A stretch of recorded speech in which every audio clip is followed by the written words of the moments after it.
My name's Elizabeth. I'm in lower sixth and I study Spanish, French, and history. And I'm going to interview Jennifer. Hi, my name's Jennifer, and I was born in Morecambe's heyday in the 50s. And I am the granddaughter of the former landlady. What type of landlady was your nan? Well, my grandmother was a full on landlady. She did breakfast, lunches, high teas, afternoon tea sometimes, and suppers. And she worked very hard and did all the washing herself, and she baked everything herself, did all the cooking. And yeah, she was a very, very busy lady. Very placid lady, very kind-hearted, and very helpful and do enough to please, really. What attracted the guests to your house? I think the fact that they got a warm welcome, and there was, lots of places we could say where you can go to, and nothing was too much trouble if you wanted a drink at some time. There were no bars then. It was like a pot of tea or coffee or something, and a sandwich. You would accommodate people. It wasn't just strictly whatever was, you know, on the menu. Belvedere, the name of the house, yes. So it was just a small one. We just took 12 guests. It was 21 Claremont Road at the west end of Morecambe, which was just basically a couple of roads off the promenade. Um, and it was a very popular area at that time. It was busy, very busy. What were the rooms like in the guest Um, house? it's quite small. They all had a sink, and they all had, in the early days, they all had what we call a chamber pot to use if you didn't want to walk to the bathroom. So that was one of the chores, to empty the chamber pot. Every bed had a candlewick counterpane on, and you had sheets and wool blankets, and quite often an eider down, they're called. There was a big range that heated the place. There was no central heating then, and this range used to give heat through to the other rooms. Yeah, we didn't have en suites in those days. We had shared bathrooms and toilets.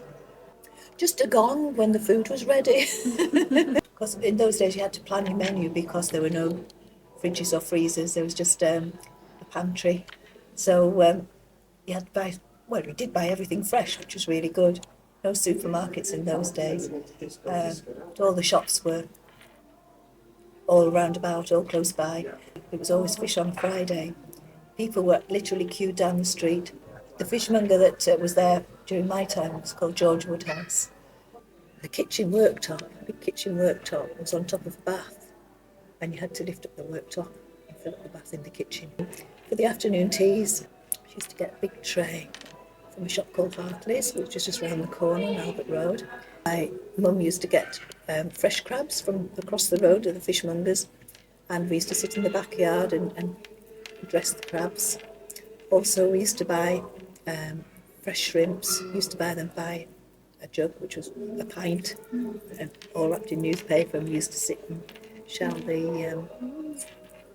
the shrimps, and Mum used to do them as spotted shrimps. Little things that my nan always, and then my mum always used to do. Was every morning the front of the guest house would be swilled, bleached, and then the step would have a white sort of stone to mark the edge of the step inside. So that was cleaned every day. As I got a little bit older, I used to help set the tables. She used to show me how to set out cutlery properly, how to fold the napkins properly, things like that, and everything had to be just so. I remember we had little butter pats, and there's a special little metal gadget that you scraped along the butter and it rolled it, and I remember doing that. Having to put the pillowcases right into the corner, the pillows right into the corner of the pillowcase and getting them just so. I used to get told off if I didn't do that right. And I used to iron a few things, just little things, because my nana taught me to iron. And I had to iron handkerchiefs perfectly as well, things like that. Yeah. And as I got older, I used to wait on the tables, which was really nice. Where were the majority of your guests from? Um, Glasgow, Yorkshire, Lancashire. It was at that time, the businesses, that mainly the factories and so on, that used to close for a certain amount of time in the summer, and you used to have to take that time for your holidays. So you used to get a lot of people. It used to be like the Glasgow holidays or this holidays. They used to come from all over. We got a lot of regulars because they were happy with this, with what they got.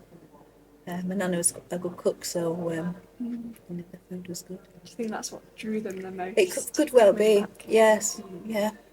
And my mum was also a very happy, bubbly, outgoing person, and she helped to keep people coming as well with her personality. I know you mentioned the jam sponge. Oh, yeah, absolutely. I can picture it now. She's doing it in a big oval Pyrex dish.